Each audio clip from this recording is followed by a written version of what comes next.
Hello everyone, you are most welcome at Navya's official YouTube channel, and now you are going to study the most useful and the exclusive English grammatical chapter. This is interjections, and this is the synonyms of exclamatory sentence.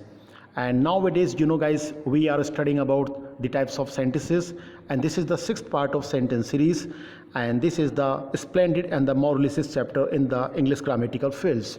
So guys, let's ready with me to study about this chapter. So guys, आज हम पढ़ेंगे interjections के बारे में कि interjections क्या होता है और इसे हम किस तरीके से इंग्लिश प्रैक्टिकल लाइफ में यूज़ करते हैं। ठीक है, इस चैप्टर की शुरुआत करने के पहले एक चीज़ मैं आपको क्लियर कर देना चाहता हूं कि ये चैप्टर जिसका नाम है इंटरजेक्शंस, ये एक्सक्लेमेटरी सेंटेंस को रिप्लेस करेगा। कहने का मतलब ये है कि एक्सक्लेमेटरी सेंटेंस और इंटरजेक्शन दोनों एक समान होते हैं। इनके यूजेस, इनकी डेफिनेशन और इनकी रिकॉग्नाइज एक समान होती है, उसमें कोई डिफरेंस नहीं होता है। तो फिर हम इसे सेपरेटली क्यों पढ़ने जा रहे हैं? एक सवाल मन में खड़ा होता है, बच्चे मन में सोचते हैं कि सर, जब सारी चीज़ें एक समान है, जब आप कह रहे हैं कि डेफिनेशन, रिकॉग्नाइज सारी चीज़ें इक्वल है, तो फिर आप इसे सेपरेटली क्यों पढ़ा रहे हैं? तो उसके पीछे एक रीज़न है, लॉजिक है, ऑब्जेक्टिव्स है। बस वही वजह है कि हम इसे सेपरेटली पढ़ रहे हैं।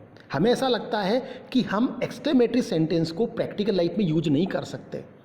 अगर हमें ग्रामेटिकली यूज़ करना है तो उसके लिए एक्सक्लेमेटरी बेस्ट रहता है, लेकिन जब हम इसको इंग्लिश को प्रैक्टिकल लाइफ में यूज़ करते हैं तो वहाँ पे इंटरजेक्शन सबसे बेस्ट रहता है। इसी वजह से हम इस चैप्टर को सेपरेटली पढ़ने जा रहे हैं। तो सबसे पहले हम शुरुआत करेंगे इसकी डेफिनेशन के बारे में। हमने इसकी डेफिनेशन को दो भागों में डिवाइड किया है, according to Hindi, according to English. तो सबसे पहले हम अकॉर्डिंग टू हिंदी पढ़ेंगे कि इसकी हिंदी के अकॉर्डिंग डेफिनेशन क्या होती है। ठीक है, तो शुरुआत करते हैं। हिंदी का एक ऐसा वाक्य जिसमें कर्ता के मन में अचानक ऐसे भाव उत्पन्न होते हैं या ऐसे विचार उत्पन्न होते हैं जिसमें कर्ता को किसी बात पे दुख होता है या चिंता महसूस होती है, या वो किसी को शाबाशी देता है, या वो हैरानगी जाहिर करता है, या वो किसी को बधाई देता है। ठीक है, ऐसी फीलिंग, ऐसी विचारधाराएं जब उसके मन में पैदा होती है और ऐसे वाक्य जिनके पीछे एक्सक्लेमेशन मार्क आ जाता है, तो वो सारे वाक्य हिंदी में विस्मयादि बोधक कहलाते हैं, इंग्लिश में इंटरजेक्शंस कहलाते हैं। एग्जाम्पल देखिए, कितनी दुख की बात है, कैसा जाहिल इंसान है। ये दो वाक्य, इन दोनों वाक्यों में जो सेंस आ रहा है, फीलिंग्स आ रही है, वो हमें ये बताती है कि ये वाक्य इंटरजेक्शंस के हैं। अब आप इंग्लिश के अकॉर्डिंग देखिए कैसे। A sentence which express a sudden feeling and emotion, एक ऐसा इंग्लिश का वाक्य जो अचानक मन में ऐसी भावना उत्पन्न करता है, जैसे कि happiness, sorrow, sadness, surprise, wonder, excitement, enjoy, bravo, approval. ये सारी फीलिंग और इमोशन होते हैं जो सडनली हमारे माइंड में प्रोड्यूस होते हैं, और जब हम इन्हें किसी सेंटेंस के द्वारा अभिव्यक्त करते हैं या एक्सप्रेस करते हैं और उनके पीछे एक्सक्लेमेशन मार्क आ जाए, तो समझ जाइए वो सेंटेंस आपका इंटरजेक्शंस का होगा। एग्जाम्पल देखिए, how tragic, what a shot. ये दो सेंटेंस इंग्लिश के इंटरजेक्शन से हैं, और ये हमें ये रिवील करते हैं कि इनमें हम सडनली फीलिंग्स और इमोशन लेके आ रहे हैं और पीछे एक्सक्लेमेशन मार्क आ गया, तो ये इस चीज़ को डिक्लेयर करता है कि ये सेंटेंस इंटरजेक्शंस के हैं। तो ये तो हुई डेफिनेशन। ठीक है, अब हम आपके सामने एक ऐसी चीज़ पढ़ेंगे जो आपको ये बताएगी कि इंटरजेक्शंस में और एक्सक्लेमेटरी में क्या अंतर होता है। ठीक है, क्योंकि सवाल तो इस चैप्टर की शुरुआत से ही मन में खड़ा हो रहा है आपके कि सर, जब एक्सक्लेमेटरी और इंटरजेक्शन एक है तो फिर आप इसे सेपरेटली क्यों पढ़ा रहे हैं? तो उसके पीछे एक लॉजिक था, वो चीज़ मैं यहाँ पे आपके सामने क्लियर करूँगा। देखिएगा, सबसे पहले चीज़ तो हम पढ़ेंगे कि एक्सक्लेमेटरी में और इंटरजेक्शंस में इन दोनों के अंदर इक्वलिटी क्या होती है, समानता क्या होती है। ठीक है, देखिए, दोनों एक है, दोनों के पीछे एक्सक्लेमेशन मार्क आता है, बिल्कुल राइट बात। अच्छा, दोनों की डेफिनेशन यानी कि परिभाषा, इनकी पहचान यानी कि रिकॉग्नाइज, इनके यूजेस यानी कि इनके प्रयोग, सारे एक समान है, उसमें कोई डिफरेंस नहीं है। ये तो इनकी इक्वलिटी। अब इन दोनों के बीच में डिफरेंस क्या है वो देखना आपको, कि जब भी हम एक्सक्लेमेटरी सेंटेंस बनाते हैं तो उनकी जनरली शुरुआत वोट और हाउ से होती है, ध्यान रखना इस चीज़ का। और इन्हें हम ग्रामेटिकली यूज़ करते हैं, ग्रामर के अकॉर्डिंग यूज़ करते हैं।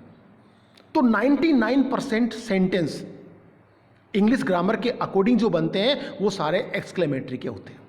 लेकिन जब हम इसे प्रैक्टिकल लाइफ में अनाउंस करते हैं, हम जब इन्हें प्रैक्टिकल लाइफ में यूज़ करते हैं, तो वहाँ वोट और हाउ से भी सेंटेंस बनते हैं और उनके विदाउट भी बनते हैं। कहने का मतलब है कि जो सडनली इमोशन और फीलिंग क्रिएट होती है, ऐसे सेंटेंस को हम ग्रामर के अकॉर्डिंग भी बना सकते हैं और विदाउट ग्रामर भी बना सकते हैं। लेकिन याद रखना 90% प्रैक्टिकल लाइफ में हम इंटरजेक्शंस यूज़ करते हैं जो विदाउट ग्रामर भी बनते हैं और ग्रामर के साथ भी बनते हैं। अगर आप ग्रामर के साथ बनाना चाहते हैं तो वोट और हाउ का प्रयोग कर सकते हैं, और उसके बिना बनाना चाहते हैं तो भी बना सकते हैं, उसमें कोई दिक्कत नहीं है। तो ये था इनमें मेजर डिफरेंस कि अगर हमें ग्रामर के अकॉर्डिंग बनाना है तो आपको एक्सक्लेमेटरी पढ़ना होगा जो कि रूल्स के साथ आता है, ठीक है। लेकिन अगर आपको प्रैक्टिकल लाइफ में यूज़ करना है तो वहाँ पे आपको इंटरजेक्शंस को यूज करना है, क्योंकि ऐसे इंटरजेक्शन होते हैं, इतने सारे इंटरजेक्शन होते हैं जिन्हें हम ग्रामेटिकली यूज नहीं कर सकते, इसलिए हम उन्हें प्रैक्टिकल लाइफ में यूज़ करते हैं। तो ये था इनके बीच में मेजर डिफरेंस,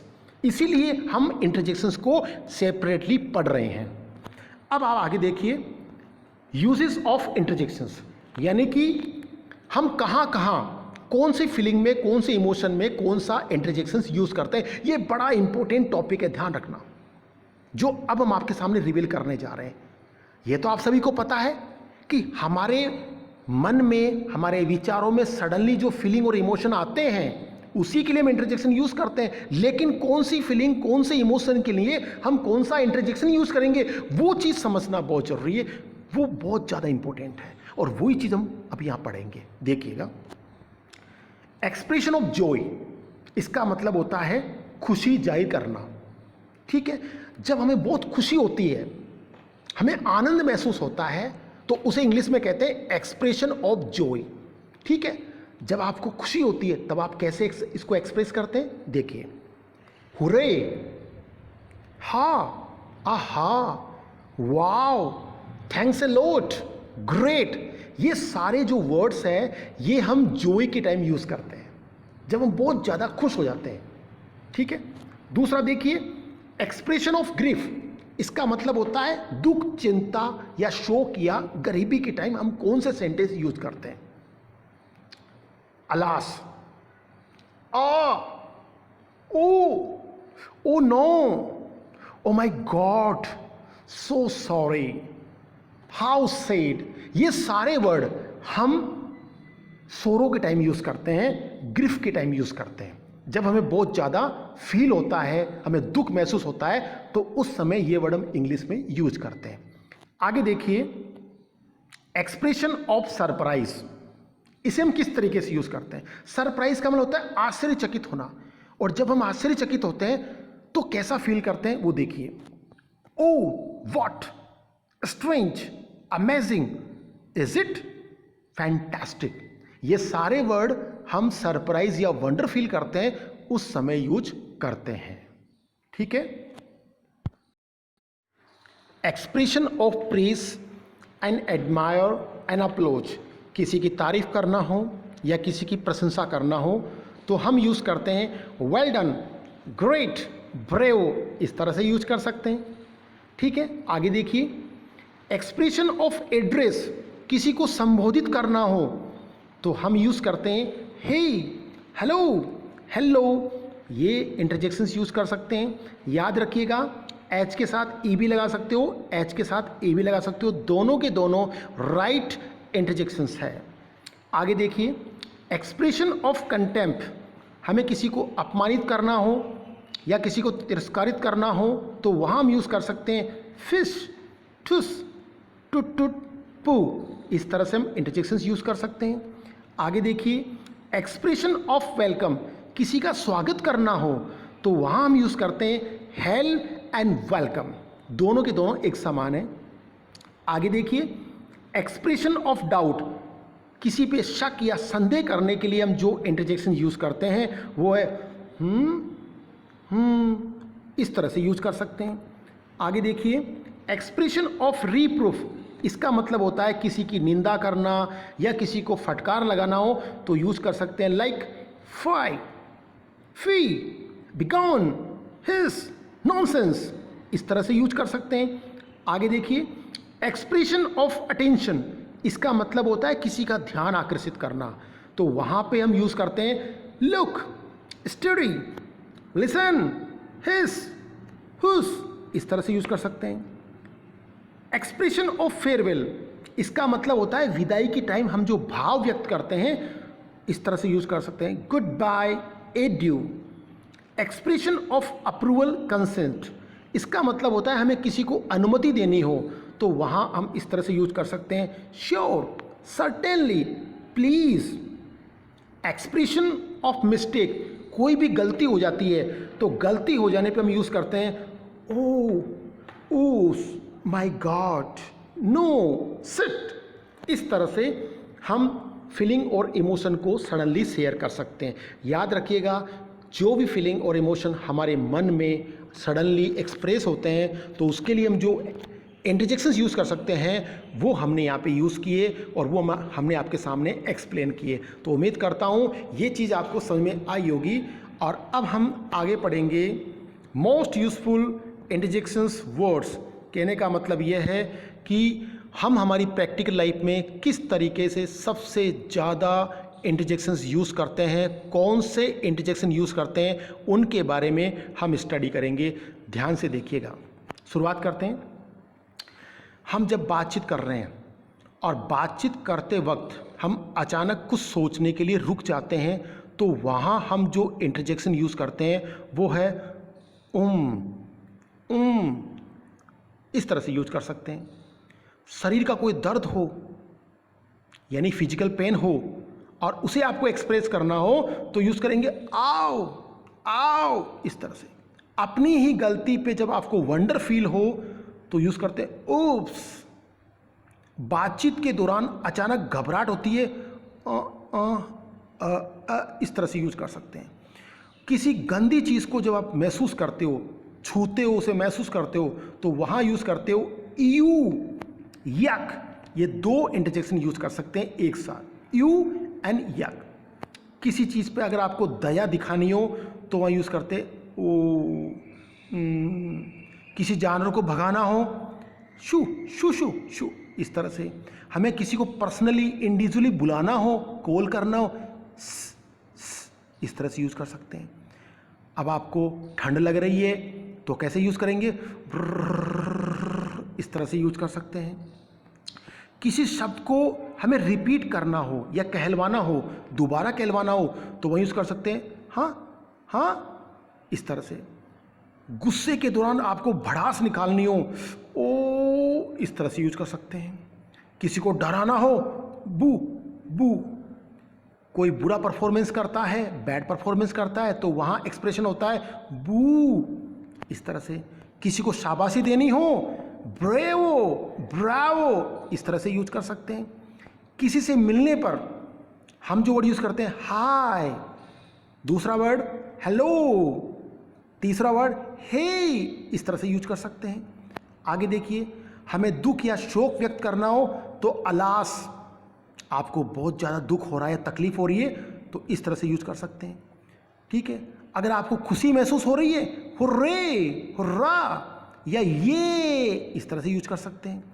अगर अपने आप को सहमति देनी है, हाँ हाँ, इस तरह से यूज कर सकते हैं। अगला वर्ड आता है ओ, इसका हिंदी में अर्थ होता है अरे, और ये इतना मल्टीपर्पज़ है, इसे हम सबसे ज़्यादा इंटरजेक्शन के तौर पे इंग्लिश में यूज लेते हैं। इसी तरह से आगे देखिए, कोई भूली हुई चीज़ आपको एकदम अचानक याद आ जाए, आहा, इस तरह से यूज कर सकते हैं। एकदम आपको किसी बात पे डर लगता है और आप चिल्लाते हैं, इक ई, इस तरह से आवाज़ आती है। किसी को चुप कराना हो, इस तरह से यूज कर सकते हैं। और जब आप गुस्से में हो तो आपके अंदर से आवाज़ निकलती है, इस तरह से। और जब आप किसी से अफेक्टेड होते हैं और वंडर फील करते हैं, वाव, आपने सुना होगा हम हर बात में यस यस लगाते हैं, तो यस का समानार्थी, यस का साइनोम्स होता है ये भी यूज कर सकते हैं। या आप अत्यधिक खुश हैं, yippee, इस तरह से यूज कर सकते हैं। कोई चीज़ करने की आपकी बिल्कुल भी इच्छा नहीं है तो उसके लिए ध ध इस तरह से यूज कर सकते हैं। और जब हम किसी की बात सुन रहे हैं, स्पीकर बोल रहा है, लिसनर सुन रहा है, स्पीकर को कंफर्म करना है तो स्पीकर ये नोटिस करेगा कि लिसनर सुनते समय इस तरह से यूज कर रहा है क्या, हाँ हाँ हाँ हाँ हाँ हाँ, इस तरह से जब हम यूज़ करते हैं तो स्पीकर को ऐसा लगता है कि लिसनर प्रॉपरली उस चीज़ को सुन रहा है। अब आगे देखिए, जब हम किसी चीज़ के लिए मना कर देते हैं, इस तरह से, जब आपको बॉडी पेन हो, आउच, तो इस तरह के हम छोटे छोटे इंटरजेक्शन हमारी इंग्लिश की प्रैक्टिकल स्पोकन लाइफ में यूज़ करते हैं और ये इतने ज़्यादा यूज़फुल हैं कि इन्हें हम दिन में 100 बार यूज़ करते हैं, 100 बार।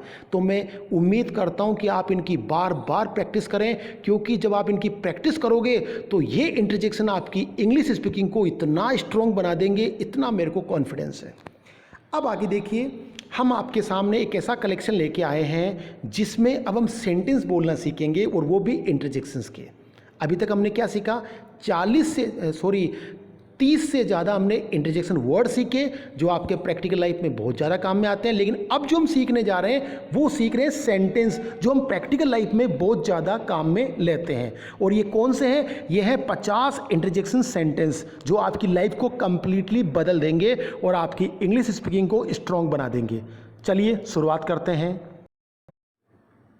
तो पहला सेंटेंस देखते हैं, वाव, मार्वेलियस, शाबाश, वेल डन, ब्रेव, अति सुंदर, द ब्यूटीफुल, अरे, ओ, हाय, वो, मेरे भगवान, ओ गॉड, आपने तो कमाल ही कर दिया, द डन वंडरफुल, बेशक, सर्टेनली, भगवान को धन्यवाद, थैंक्स गॉड, भगवान की कृपा से, by God's grace, by God's mercy, भगवान आपको आशीर्वाद दे, मे गॉड ब्लेस यू, आपको भी, सेम टू यू, बहुत बढ़िया, एक्सीलेंट, बड़े दुख की बात है, a matter of great sorrow, प्रभु मेरे, माय गुडनेस, सुनिए, हेलो, जल्दी चलो, फटाफट करिए, हरी अप, कितना डरावना,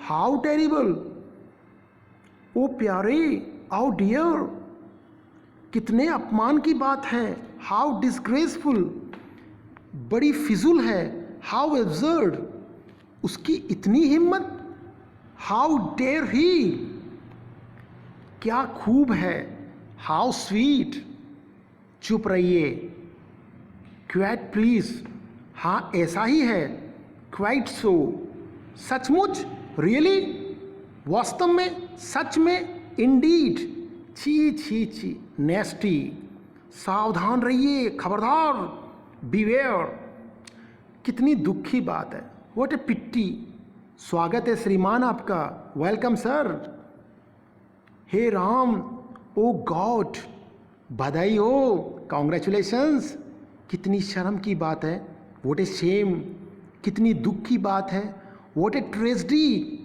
ये क्या बेहूदगी है, व्हाट नॉनसेंस, किसी को नजर ना लगे, द टच वुड, क्यों नहीं, वाई नॉट, ऑफ कोर्स, क्या खबर है, व्हाट अ न्यूज, ओ,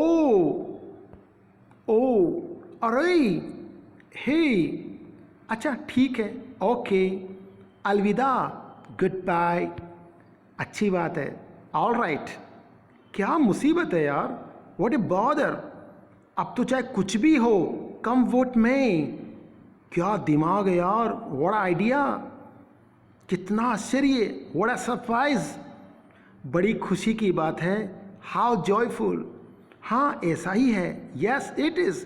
तो इस तरह से हम ये 50 इंटरजेक्शन से रिलेटेड सेंटेंस हमारी प्रैक्टिकल लाइफ में यूज़ कर सकते हैं। ये सारे के सारे सेंटेंस हमने इंटरजेक्शंस की हेल्प से बनाए और मैं उम्मीद करता हूँ कि ये सेंटेंस, ये चैप्टर आज आपकी स्पोकन लाइफ को कम्प्लीटली चेंज करने जा रहा है। अगर आप इन्हें ऑनेस्टली अपनी लाइफ में यूज़ करते हैं तो not only grammar but also आपकी स्पीकिंग भी स्ट्रॉन्ग बन जाएगी। लेकिन आपको करना क्या है, एक चीज़ का हमेशा ध्यान रखना, एक्सक्लेमेटरी और इंटरजेक्शन एक समान होते हैं, लेकिन मल्टीपर्पज़ के तौर पे हम इन्हें प्रैक्टिकल लाइफ के तौर पर, इंग्लिश स्पोकन के तौर पे हम मोस्टली इंटरजेक्शंस का यूज़ करते हैं और एज ए ग्रामेटिकल हम एक्सक्लेमेटरी का यूज़ कर सकते हैं। बस इतना सा डिफरेंस है और कोई डिफरेंस नहीं है। तो उम्मीद करता हूँ आज का चैप्टर आपको अच्छा लगा होगा। अगर अच्छा लगा हो तो हमारे यूट्यूब चैनल को लाइक करें और उसको सब्सक्राइब करें, और प्लीज़ आप सभी से रिक्वेस्ट है जितना ज़्यादा हो सके बच्चों में शेयर करें ताकि बच्चों को इसका बहुत ज़्यादा फ़ायदा मिले। आप सभी का बहुत बहुत धन्यवाद। Thank you so much.